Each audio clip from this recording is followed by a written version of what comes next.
안녕하세요. 제도권 주식 분석입니다. ETF 관련돼서 세금 한번 정리해 드릴 거고요. 그리고 사적 연금에서 이제 건보료가 부과된다라는 그 논란이 있는데요. 삽질 방지 대책까지 한번 세워보도록 하겠습니다. 연금 계좌를 제가 시작했다라는 말씀을 드렸는데, 이제 제일 중요한 포인트는 이겁니다. 월에 약 25주 정도 사시면 되거든요.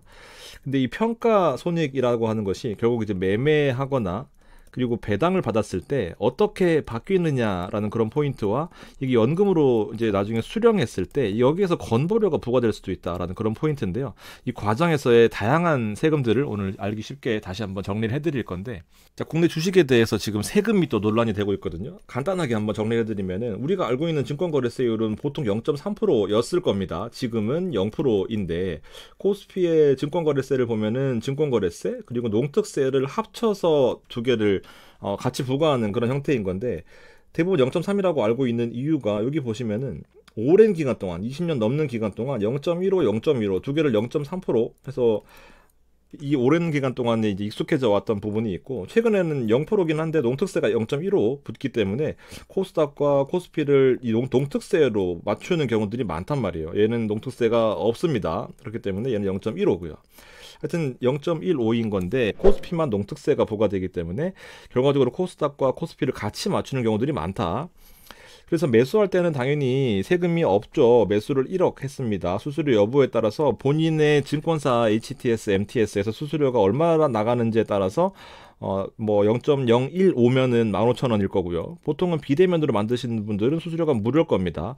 혹시 본인들이 무료 쓰시는 곳 있으면 한번 공유해 주시면 감사드리겠고, 세금이 없어요. 수수료만 차감되는 구조인데, 이제 1억을 더 벌어서 2억을 매도한다라고 봤을 때는 수수료가 있으면 일단 3만 원 나가니까 뭐 그렇다 치더라도 거래세는 0원이지만 현재 0%와 0.15 때문에 농특세가 이제 0.15% 증가된다, 부과된다라는 겁니다. 30만 원이 부과되는 거죠. 그러면 최종적으로 30만 원이 나도 모르게 나가는 거예요. 근데 이게 2억 없습니다 하시겠지만, 이게 아니라 매도 2억을 한꺼번에 하지 않아도 결과적으로 2억을 언젠간 매도를 할 거 아니에요. 그러면은 무조건 30만 원이 예정되어 있는 거고요. 5천만 원으로 사고 팔고 하더라도 4번 사고 팔면 2억 아니겠습니까?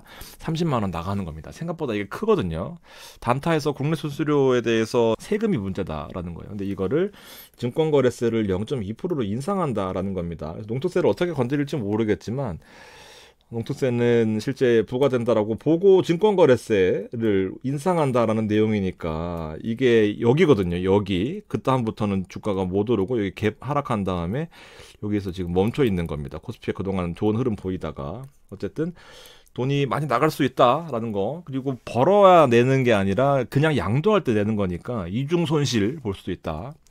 자, 증권거래세율을 이제 이해하셨으니까 ETF로 한번 넘어가 보겠습니다. ETF는 두 가지예요. 국내 주식이 들어간 ETF와 그 외에 전부 ETF로 보시면 됩니다. 예를 들면은 코덱스 200이나 코덱스 반도체 같은 거고, 레버리지가 들어가거나 S&P 같은 해외 주식이 들어가거나 채권이 들어가거나 인버스가 들어가면 일단 국내 주식형이 아니다라는 거예요. 매매 차익에 대해서는 증권거래세 비과세였잖아요. ETF 농특세 안 냅니다. 비과세예요. 근데 이제 보유기간 과세라고 해서 국내 주식형을 제외한 상품에 대해서는 일단 보유기간 과세로 세금이 과세된다라는 거 뒤에 정리해 드릴 거고요. 분배금에 대해서는 무조건 냅니다. 무조건 내는데 네 가지 케이스가 있어요. 해외 주식에 대한 분배금도 마찬가지로 15.4%라고 해두겠습니다. 물론 15%라고 보실 수도 있겠지만, 그리고 코스피 옵션에 대해서는 프리미엄이 비과세거든요. 그리고 해외 커버드 콜에 대해서는 절세 계좌에서 과세 이연됩니다. 이거 뒤에 설명해 드릴게요. 다시 한번 정리해 드리면은, 분배금은 똑같이 무조건 15.4%를 내야 된다. 해외 주식 물론 15%지만 15.4%라고 무조건 배당금에 대해서는 세금을 낸다라고 보시면 되고요. 커버드 콜, 우리 코미액 같은 것들 커버드 콜에 대해서는 국내 코스피로 옵션을 벌어들이면은 비과세, 해외 나스닥 S&P로 프리미엄을 벌어들이면은 과세되는데, 절세 계좌에서는 이거는 과세 이연된다라고 보시면 돼요. 절세 계좌가 유리하다라는 말씀 드리고 싶었습니다. 자, 보유기간 과세라는 것이 ETF의 핵심이다라고 자주 설명을 드렸는데 이해하기가 생각보다 어려우신 것 같아요. 자, 보유기간 과세는 결국 배당 소득세로 과세가 돼요. 어쨌든 내가 보유기간 과세라고 하는 것은 요렇게 해서 세금을 매길 건데 요거는 배당소득세에 해당되니까 이거를 1,000만 원 이상 혹은 2,000만 원 이상 받게 되면은 제가 뒤에 말씀드릴 건보료나 피부양자에도 영향을 미칠 수 있겠다라는 겁니다. 그래서 ETF로 단타 치시는 분들은 요거 조심하셔야 돼요. 자, 보유기간 동안에 돈을 벌었으면 세금을 내는 건데 이게 바로 보유기간 과세거든요. 과표 기준가격, 이건 종가고요. 종가. 요 두 개를 비교해서 실제 매매 차익 중에 작은 것에 대해서 과세된다라는 거거든요. 매매를 내가 10,000원에 사서 12,000원에 팔았으면 200원 벌었죠. 요 같은 이제 과세 기준가라는 것이 달라요. 조금씩. 실제로 돈을 매기는 세금을 매기기 위해 만든 것이 과표 기준가니까 1,100원, 1,500원이면 차익은 400원이죠. 어떤 것에? 작은 것에 과세되는 것이 보유기간 과세고 이게 배당소득세로 과세된다라고 보시면 됩니다. ETF는 이렇게 디자인 되어 있기 때문에 조금 어렵다라고 하더라도 가격에 무조건 세금이 나가는 게 아니기 때문에 여러분들 계속 헷갈리시는 거거든요. 과표 기준가를 좀 보실 필요가 있다. 자, 그리고 앞선 것은 매매 차익이었고요. 두 번째는 분배금입니다. 결국에 핵심은 이제 분배금에 대해서 보유기간 과세에 이해를 할 수 있느냐가 포인트긴 한데 정말 다양한 케이스가 많기 때문에 큰 틀에서 싸게 사면은 배당금에 대해서 세금을 낼 가능성이 크다라고 보시면 될 것 같아요. 자, 보유기간 동안 돈을 벌어야 세금 내는 거거든요.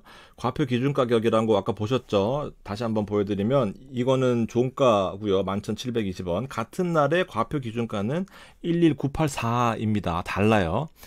과표 기준 가격 증분과 이제 분배금을 받은 것 중에서 작은 것에 과세된다라는 거거든요. 자, 매수 단가가 8,000원인 케이스, 두 번째가 1,200원인 케이스를 과표 기준가라고 한번 해 보겠습니다. 그러면은 8,000원에서 10,000원 됐으니까 2,000원이 실제 보유 기간 동안에 오른 거고요. 1,200원에 산 과표 기준가라고 하겠습니다. 10,000원이니까 200원이 빠진 거거든요. 그러면 실제로 오른 게 없으니까 얘는 빵원이 되는 거예요. 첫 번째 케이스 200원의 배당을 받았다라고 하면은 2,000원과 200원을 비교한다라는 게 여기 써 있는 내용입니다. 돈을 벌었느냐, 실제로 세금 낼 만큼 벌었느냐, 아니면 실제 받은 것과 비교를 해서 더 작은 것이 2,000원과 200원 중에서 200원이니까 세금을 내는 거고요. 얘는 200원과 빵원 비교해서 세금이 없는 겁니다. 여기서 문제는 더 커지는 거죠. 자, 큰 틀에서 돈을 벌면은 세금을 내는 구조인 건 알겠는데 이제 여기서 문제는 국내 코스피에 대한 프리미엄은 비과세, 해외에 대해서 받은 것은 주식에 대해서는 기본적으로 과세, 원천징수 되는 거고 프리미엄으로 있어서는 보유기간 과세입니다. 그리고 이제 나머지는 연금이나 절세 계좌에서 투자하시는 것들은 주식에 대한 것은 원천징수 나가지만 여기는 비과세, 아니 비과세 아니라 과세 이연이거든요. 이런 다양한 케이스들이 되게 많기 때문에 이거를 자꾸 듣다 보면 이해하실 거지만 이걸 이해한다고 검증해가지고 하시는 거는 제가 보기에 시간 낭비입니다. 똑같은 날에 제가 배당받은 거 설명드렸죠. 이 코미액을 배당받았을 때 세금을 안 낸 제 계좌, 이거는 똑같은 날에 배당받은 건데 세금을 낸 계좌 이렇게 있습니다. 즉 얘는 비싸게 샀고요. 얘는 싸게 산 거죠. 이해되시죠? 그러니까 이거를 다 일일이 죄송합니다. 일일이 다 발라내고 이렇게 하는 거는 생각보다 쓸데없는 짓이 될 수 있겠다라는 거예요. 연금 계좌가 가장 유리한 건 맞거든요. 과세 이연 때문에. 근데 이제 현존에서 가장 유리한 부분은 맞는데 이제 문제는 이제 피부양자랑 건보료가 문제가 되는 거죠. 두 가지가 헷갈릴 겁니다. 여러분들 2,000만 원과 1,000만 원이 계속 헷갈리시는 것 같더라고요. 제가 보면은 아무것도 없으시면은 2,000만 원까지는 괜찮다라는 거거든요. 이게 소득 요건이에요. 근데 재산 요건도 있습니다. 재산이 있는 사람은 이제 요거 두 개가 같이 겹쳐지는 건데 재산세 과세 표준의 합이 5억 4천을 초과하면서 9억 이하이면은 1,000만 원 이하까지는 봐주겠다라는 거거든요. 그러니까 5억 4천에서 9억 사이에 있으면은 1,000만 원이 피부양자 박탈 조건에 들어가는 거고 아무것도 없으면 2,000만 원까지는 괜찮다. 즉 2,100만 원 받으면 피부양자 끝난다. 얘는 1,100만 원 받으면 피부양자 끝난다. 9억 원 초과하면은 그냥 끝난다. 자, 지금 논란이 되고 있는 것이 결국 건강보험료 쪽이거든요. 건강보험료는 이 건강보험료를 낸다라는 의미가 기본적으로 내가 받은 배당소득 를 예로 들면 7.09%를 추가적으로 내야 되고요. 여기다가 0.92%가 더해집니다. 배당소득세까지 낸다라고 하면 15.4%를 내야 되는 거예요. 자, 웃긴 거는 또 몇 가지가 있는데 재산이 아무리 많더라도 직장 다니시는 분들은 추가적으로 더 내는 게 없어요. 그리고 2,000만 원이 넘어가는 보수를 올리거나 배당을 받거나 하시는 분들은 100% 내지만 연간으로 2,000만 원 더 버시는 분이 얼마나 될까요? 보통 회사와 5대5로 나눠 내신다는 것을 알고 계실 겁니다. 그리고 이 직장 가입자 밑에 겉에 이 생명줄과도 같은 피부양자는 다 미부가예요. 자, 다시 한번 돌아와 보면은 공적연금 수령하시는 분들한테는 혜택이 지금 별로 없지만 이 너무 부족하니까 사적연금을 하시는 분들이 많고 대표적으로 연금저축과 IRP인데요. 자, 보시면 아시겠지만 지금은 어떤 것도 건보료에 해당하는 부분들이 없단 말이에요. 그리고 뭐 추가적으로 더 연금 수령 한도 이상을 받으시는 분들은 따로 이제 자기 세율만큼 더 내면 끝나는 거였는데 이제 감사원과 정책연구에서 법체계상 연금소득은 같은 건데 왜 너는 안 되냐라고 지금 시비를 걸고 있는 거예요. 미부가라서 형평성에 좀 이슈가 있다라는 거고 정부가 애매한 입장을 내고 있기 때문에 이제 그게 문제인 거거든요.